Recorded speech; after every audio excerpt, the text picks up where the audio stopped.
So that's number 12. Is the economy not the babies? Is the economy not the babies? That economic structure, not population growth, causes poverty, resources strain. The use of population control to prevent economic crisis has its critics. Bisty Hartman disagrees with the advocates of new Malthusian theory and accused governments of using population control as a substitute for social justice and much needed reforms such as land distribution, employees creation, provision of mass education and health care. Refers to the belief that population control through the use of conception is essential for the survival of the Earth human population. Others pointed out the population did grow fast in many countries in the 1960s, and this growth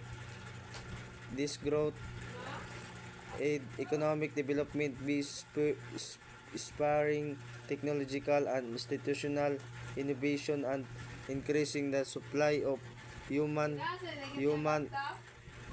ingenuity. Sabat yan. The text discuss criticism of population control as the solution to economic crisis. Bisty Hartman views it as substitute for social justice and reforms. Neo-Malthusianism advocates population control with contraption for human survival. Conversely, some argue that rapid population growth in the 1960s spurred economic development and innovation. Advanced agricultural production have shown that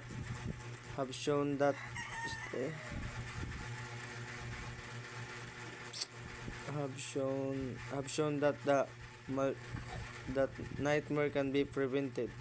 The Green Revolution created a high yielding varieties of rice and other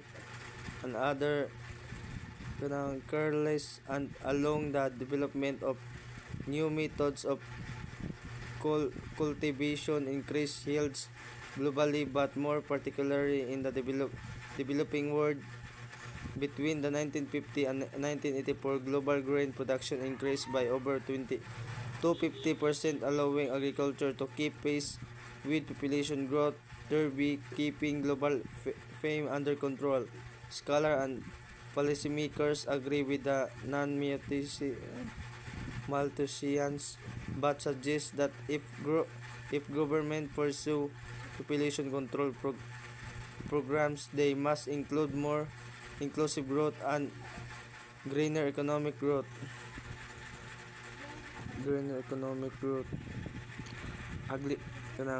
These statements agriculture advanced notably.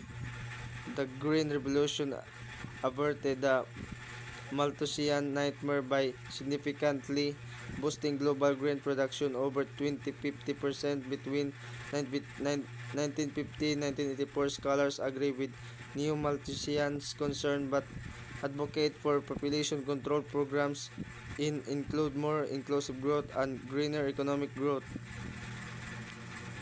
Sa women and reproductive rights.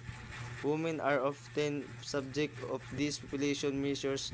Reproductive rights population argue that if population control and economic development were to reach their goals, women must have control over whether they will have children or not, and when they will have their progenies, they will be able to pursue their vocation.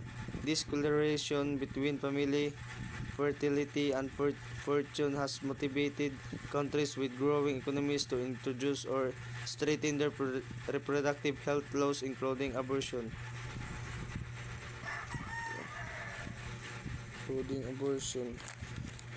Women are central to population measures. Reproductive rights advocates agree women's control over childbearing is essential for both population control and economic development, allowing them to pursue vocation. This link between family fertility, and economic well-being has led growing economies to strengthen reproductive health laws, including abortion.